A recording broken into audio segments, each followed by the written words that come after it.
Halo teman-teman, kembali lagi bersama saya Kak Tanri dalam pembelajaran Bahasa Indonesia bagi penutur asing. Gimana kabar teman-teman semua hari ini? Sehat? Saya juga sehat, Alhamdulillah. Oke, teman-teman ada yang pernah dengar dongeng di Indonesia? Sudah pernah mendengar atau membaca? Ada yang pernah dengar soal Malin Kundang, Jaka Tarub, atau Sangkuriang, Danau Toba? Pernah dengar? Oh iya, ada yang sudah, ada yang belum ya. Jadi itu adalah contoh dari dongeng-dongeng terkenal yang ada di Indonesia, teman-teman. Nah, dongeng itu apa sih, teman-teman? Jadi, menurut KBBI, dongeng adalah sebuah cerita rakyat yang imajinatif dan tidak benar-benar terjadi, bersifat khayalan atau fiksi. Uh, Ceritanya itu cenderung tidak masuk akal gitu. Dongeng ini biasanya berkaitan dengan kepercayaan suatu adat istiadat misalnya, atau berkaitan dengan hal-hal gaib, supranatural, dan sering dikaitkan dengan kehidupan sehari-hari.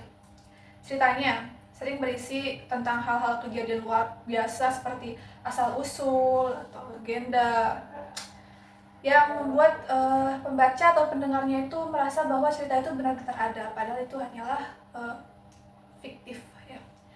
Nah, kebanyakan cerita dongeng, baik yang diceritakan secara langsung, didengar secara langsung atau dibaca lewat buku, itu sudah tidak bisa dikenali lagi siapa pengarangnya. Ada yang tahu kenapa? Karena dongeng itu umumnya diwariskan turun-temurun melalui mulut ke mulut.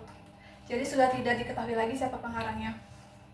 Maka dari itu, dongeng itu digolongkan ke dalam sastra lama atau sastra lisan yang sudah ada sejak dulu. Meskipun terasa seperti itu kejadian nyata yang benar-benar terjadi, harus diingat bahwa itu hanyalah fiksi. Nah, walaupun fiksi, tapi itu masih menjadi hiburan yang menyenangkan untuk diceritakan kepada anak-anak. Kenapa anak-anak? Ada yang tahu? Kenapa dongeng itu berkaitan dengan anak-anak gitu? Ya, karena dongeng itu selain dia pastinya punya nilai moral atau value yang berguna untuk perkembangan pendidikan anak atau moral anak, ya dongeng itu juga sebagai bagian dari warisan budaya. Jadi karena di tiap daerah bisa ada dongeng gitu kan, dongeng asal usul suatu daerah misalnya, asal usul suatu nama, mengapa terjadi ini, terjadi itu sebagai bagian dari folklore ya, folk itu ya.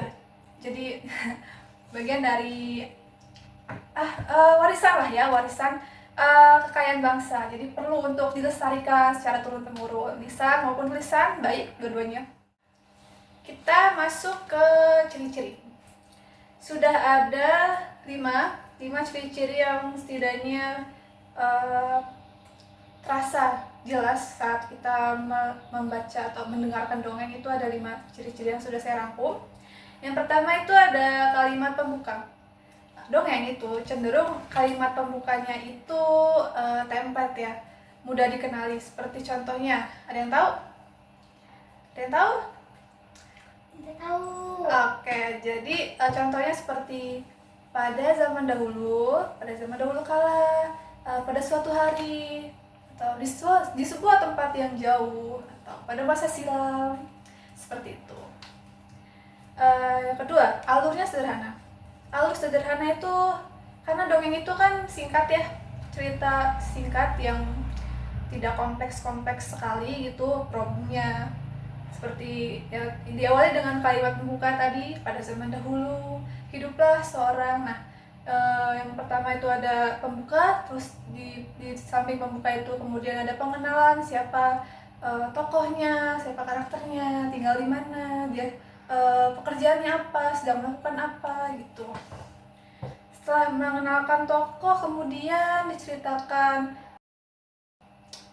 ya perlahan mulai naik pengenalan tokoh lain, bertemu dengan ini itu, kemudian masuk ke konflik. Alurnya masuk ke konflik dari yang pertama ringan dulu, kemudian memuncak gitu, kemudian rendah lagi ke bawah, konfliknya mulai diselesaikan, problemnya diselesaikan, kemudian ya klimaksnya, terus dari klimaks turun ke penutup, siapa yang mendapatkan batunya atau apa itu, apa yang mereka terima dari konflik itu.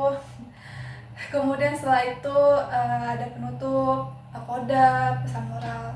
Ya hanya seperti itu saja. Jadi seperti pembukaan, isi, lalu penutup, koda gitu. Nilai moral dari kisah ini adalah seperti itu. Yang ketiga, ada dua karakter berlawanan. Ada suara motor, bentar. Ada suara motor ya. Ada dua karakter berlawanan. Yang pertama itu pasti karakter baik, dan karakter baik ini pasti jadi karakter utamanya karena ya ini dongeng gitu ya, harus ada value. Jadi yang jadi karakter utama itu yang baik-baik. Setelah ada yang baik, pasti ada yang karakter berlawanan yang jahat. Seperti itu. Contohnya seperti bawang merah bawang putih, karakter baik dan karakter jahat bertemu. Yang keempat, penceritaannya lisan. Memang ada dongeng yang bentuknya itu buku ya, buku mungkin kumpulan dongeng, tapi umumnya dongeng itu diceritakan seperti yang tadi saya bilang, turun-temurun lisan, dari mulut ke mulut, sehingga pengarangnya tidak diketahui lagi siapa. Itu ya. Terakhir itu fiktif.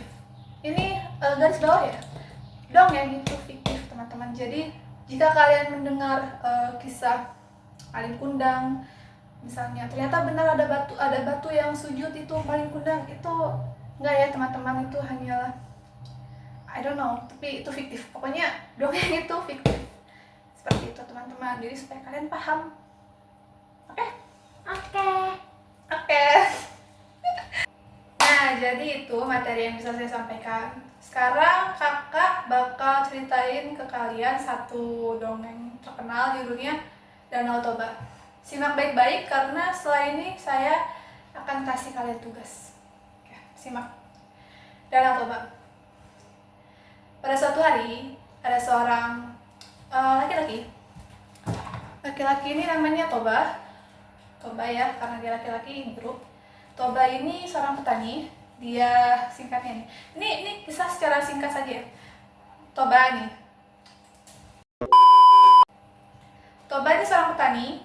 Dia suatu hari dia memancing dapat ikan mas.